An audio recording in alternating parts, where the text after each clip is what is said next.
ఏక్నాథ్ షిండే అలకైతే ముగియలేదు. ఆసుపత్రి పేరు చెప్పి జ్వరం పేరు చెప్పి తను ఆగిపోతున్నాడు.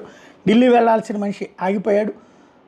ఒకటి సీఎం పదవి వదులుకోవడానికి పేచీ పెడుతున్నాడు. అదే సందర్భంలో డిప్యూటీ సీఎంగా అయితే తన కొడుకు అంటున్నాడు. అట్లా కొడుకుకి ఇవ్వడానికి ప్రభుత్వం సిద్ధంగా లేదు, ఇది బీజేపీ సిద్ధంగా లేకపోవడంతో అదొక అలక. రెండవది వచ్చేటప్పటికి హోంశాఖ తనకు కావాలని పట్టుబడుతున్నాడు. తను డిప్యూటీ సీఎంగా హోంశాఖ కావాలన్నటువంటి ఈ పేచీల మధ్యన తాజాగా ఢిల్లీ టూర్ని క్యాన్సిల్ చేసుకుని మళ్ళీ ఇంట్లోనే ఉన్నటువంటి పరిస్థితి. ఓవరాల్గా ఏక్నాథ్ షిండే అయితే మరొక ఉద్ధవ్ థాకరే అయ్యాడు. అక్కడ ఆయన తన కొడుకు కోసం చూసుకుంటే ఇక్కడ ఈయన కొడుకు కోసం చూసుకుంటున్నటువంటి పరిస్థితి అయితే అయింది. టోటల్గా చూస్తే ఏక్నాథ్ షిండే చేస్తున్నటువంటి వ్యవహారాలతో విలవిల్లాడటం అన్నటువంటిది క్లియర్ అయిపోతుంది.